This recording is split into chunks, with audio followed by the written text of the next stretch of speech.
on est obligé de lâcher le bras si on ne lâche pas le bras. Au final, ça n'est qu'une ruse parce que cette ruse-là permet justement à Adesanya de pouvoir repartir, de reprendre la distance et de terminer son round sur du striking.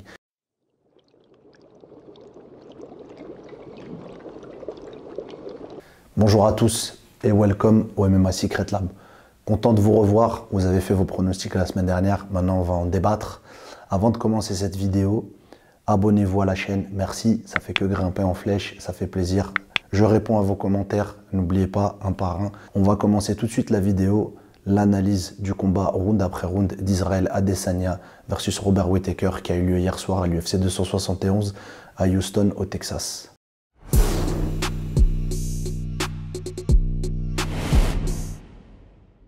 Ce combat s'est soldé par une victoire à la décision unanime des juges d'Israël Adesanya, donc qui conserve le titre de champion middleweight de l'UFC. Et devant vous, comme d'habitude, je vais vous mettre et les stats et les scorecards des juges. Donc là, le document du scorecard des juges, donc on va le débriefer ensemble. Donc on a le juge numéro 1, Jacob Montalvo, qui donne 48-47 pour Adesanya. Le juge numéro 2, Doug Crosby, qui donne 48-47 pour Adesanya. Et le dernier juge, Mike Baltran, 49-46. Donc il y a un écart. Et ils ne sont pas tous d'accord sur leur manière de juger. Il y a des rounds, comme le round numéro 1, pour la plupart des juges, est gagné par Adesanya. À partir du round numéro 2, il y a un désaccord au niveau du juge Mike Baltran qui donne le round à Whittaker. Et après, globalement, pour le reste, ils sont assez d'accord pour dire que Adesanya a plus ou moins perdu les derniers rounds. Donc les statistiques du combat, on ne va pas prendre un trop grand chemin, on va se tenir juste à quelque chose de simple et efficace pour comprendre la domination d'où elle venait. Donc on a 98 frappes, nombre total de frappes de la part d'Adesanya et 74 de la part de Whittaker. On a ensuite 79 frappes significatives de la part d'Adesanya et 59 frappes significatives de la part de Whittaker. En revanche, on a 4 takedowns côté Whittaker et 0 côté Adesanya, et pour les deux, 0 côté soumission. Donc c'est vous dire la physionomie du combat qui s'est essentiellement passé sur du debout avec du travail, game plan logique, amené au sol, un peu boxé, amené au sol, et ça on va débriefer round après round. On voit ça tout de suite.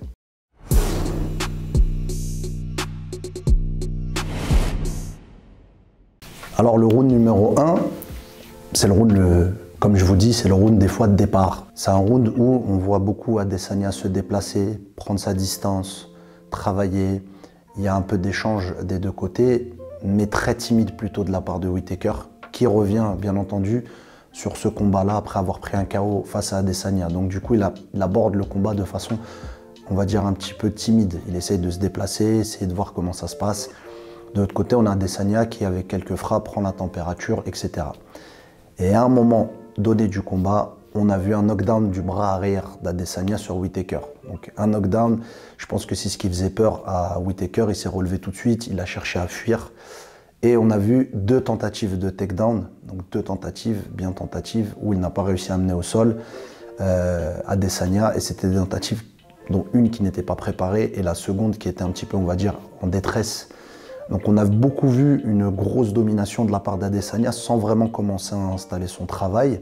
D'accord, il a commencé à essayer de cadrer, trouver sa distance, gestion de déplacement.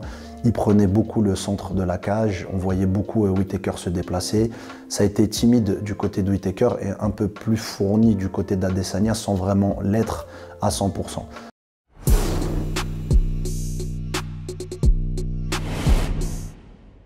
On passe au deuxième round. Le deuxième round, une physionomie beaucoup plus intéressante des deux côtés.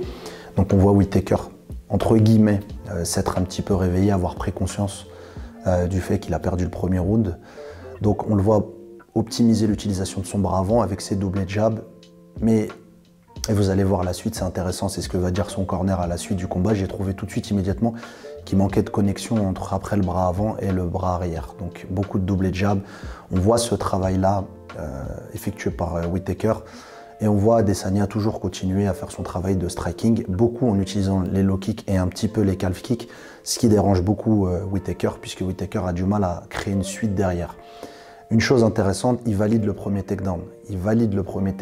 Il met un crochet en dessous de la jambe, mais Adesanya se relève, Adesanya est excellent en scramble. La liaison lutte-sol n'a pas été faite assez rapidement, mais le takedown a été validé, Adesanya se relève, donc ça n'a pas fait mouche, puisque derrière, une fois qu'Adesanya sort de ce contrôle-là, donc du cage control, il reprend son travail de pied-point, c'est quasiment la fin du round. Et pour le coup, il y a une distinction entre les notations des juges, c'est à ce round-là que 2 juges donnent Adesanya vainqueur et 1 donne Whittaker vainqueur. Donc pour l'instant, c'est toujours Adesanya qui mène la danse.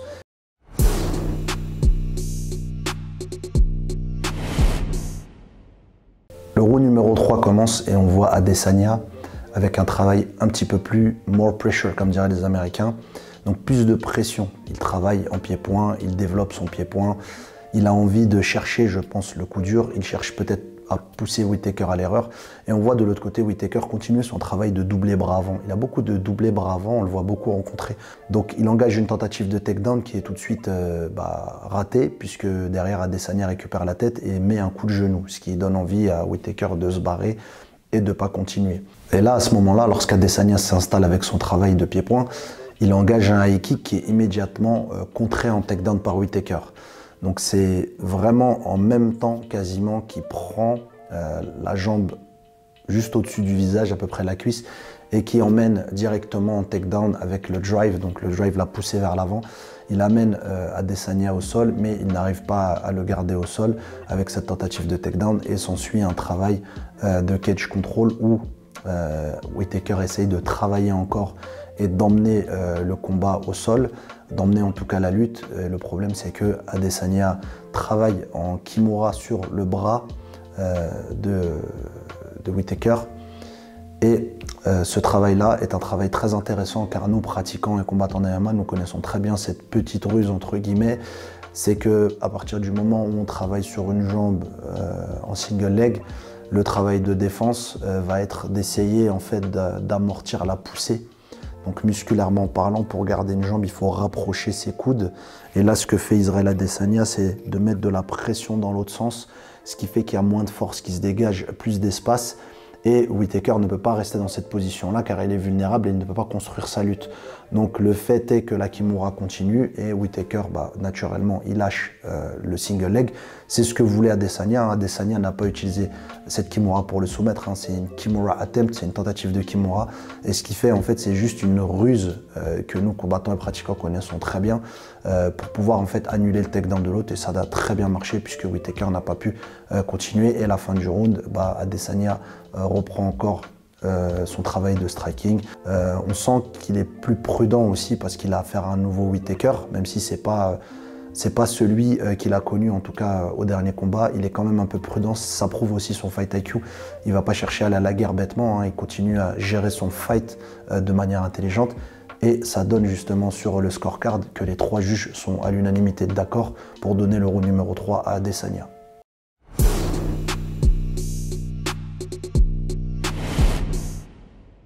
On passe maintenant au round numéro 4. Le round numéro 4, il s'est passé des très belles choses pour Whittaker. Donc pour le round numéro 4, on voit Adesanya marcher un petit peu plus. Donc, quand on marche lors du combat, quand on parle de marche avant, c'est pas se jeter, c'est mettre la pression de manière à toujours faire en sorte que le gars se déplace. Ce qui fait que le cadrage, en tout cas, la gestion de l'espace, elle est plus côté Adesanya que côté Whittaker. Mais Whittaker, quand même, a du répondant sur ce round-là, puisqu'il répond aux phases de striking d'Adesanya. Lorsqu'il est touché, il remise. On l'a vu remiser après des fois des jabs, passer un peu en dessous avec ses trajectoires unorthodoxes et faire ce travail-là. À un moment, Adesanya enclenche un crochet, il passe juste en dessous de son crochet, level change, donc il change de niveau au niveau de la lutte et il prend un takedown et tout de suite ça se solde par une prise de dos. La prise de dos se fait debout, donc debout avec les crochets dans le dos. On voit Whittaker en train de travailler sur le coup d'Adesanya. Adesanya très calme, prend son mal en patience, il va chercher le grillage pour pouvoir chercher un appui. Ensuite, il enlève la main, se débarrasse de ce contrôle-là, et à partir du moment où il se débarrasse de ce contrôle-là, donc la physionomie du combat, elle prend une autre tournure, car on voit Adesanya vouloir essayer, entre guillemets, de montrer à Whittaker qu'il ne l'amènera pas au sol. Même si, grâce à ce takedown-là, on a vu Whittaker prendre en confiance, Donc sur ce round-là, et deux juges l'ont donné à Whittaker, un juge a donné à Adesanya, mais on a vu encore plus de choses intéressantes de la part de Whittaker. C'est comme si en fait il attendait à chaque fois avant de pouvoir placer quelque chose. Il y a un facteur, je ne pourrais pas vous dire c'est lequel, mais il y a un facteur qui fait qu'il prend plus son temps. Et ce facteur-là est un peu trop tard, on va dire, parce que là, on est au 4e round. D'ailleurs, la consigne de son coin au 4e round pour Whittaker, c'était « You have to believe in your takedown ». Tu dois croire en tes takedowns, tu dois croire en ton takedown, donc tu dois l'amener au sol, tu dois y croire. Adesanya a beaucoup l'habitude, et c'est ce que je disais dans la vidéo précédente, Adesanya est quelqu'un qui travaille depuis très longtemps ce genre de choses, donc il ne panique pas, il n'a pas en tout cas l'air d'être paniqué à chaque fois puisqu'il a toujours une porte de sortie qui est ouverte. C'est quelque chose qu'il connaît, qu'il a travaillé et ça s'est vu lors de ce 4e round. Donc ce 4e round là, l'unanimité des juges le donne à Whittaker.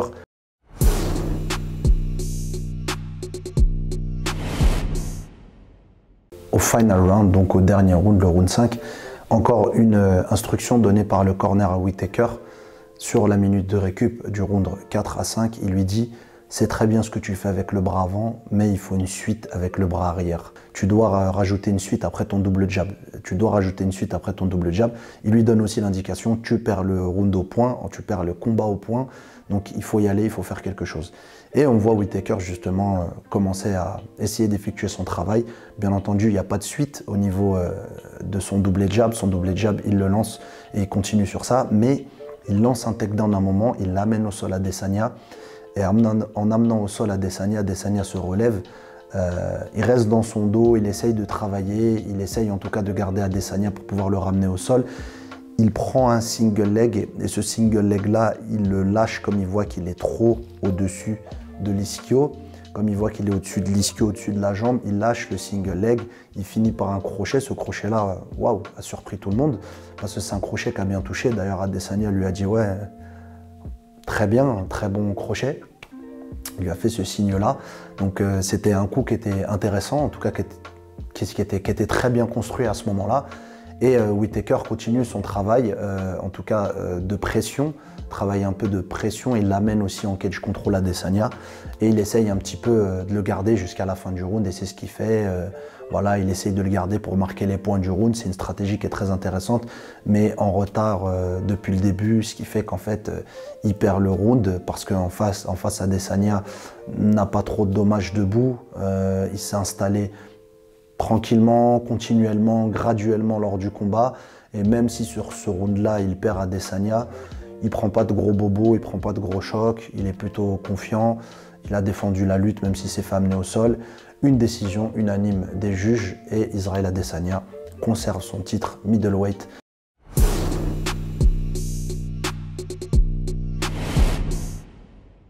Et ce combat était intéressant à analyser parce que on sent l'expérience des deux côtés, on sent le travail qui a été fait aussi par Whittaker, un travail de progression, parce qu'avant d'arriver au titre pour aller le disputer contre Adesanya, il y a eu des combats qui se sont passés sur lesquels il a pu mettre en application pas mal de choses. Et son training camp aussi intéressant, j'ai pu regarder les countdowns, j'ai vu que l'anglaise a été beaucoup travaillée avec un coach spécifique. En tout cas, il était prêt pour ce combat, il lui manquait quelque chose. C'est le facteur professionnel, hein. Mais Adesanya a bien confirmé qu'il était champion et très intelligent. Les gens, j'ai entendu des gens m'envoyer des messages et me dire un petit peu que Adesanya, il est ennuyant, etc., etc. Non les gars, moi mon analyse c'est une analyse de coach et mon analyse à moi elle dit que Adesanya il prend le bon chemin pour la suite. Pourquoi il va aller à la bagarre, pourquoi il va chercher forcément à gagner tout le temps par KO quand c'est pas possible. S'il aurait mis un KO, il l'aurait mis comme il a fait à Whittaker, mais il a bien vu que Whittaker c'était une autre personne et c'est là que c'est intéressant d'analyser ce type de combat parce qu'on voit tout de suite l'intelligence du combattant, on voit le fight IQ.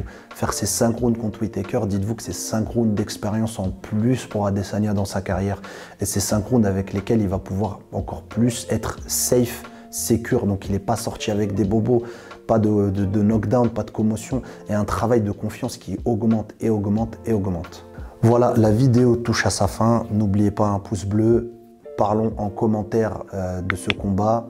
Je vais aussi vous demander en commentaire de poster directement quel type de vidéo vous voulez voir bientôt, parce que comme je vous dis, la chaîne, elle est pour vous.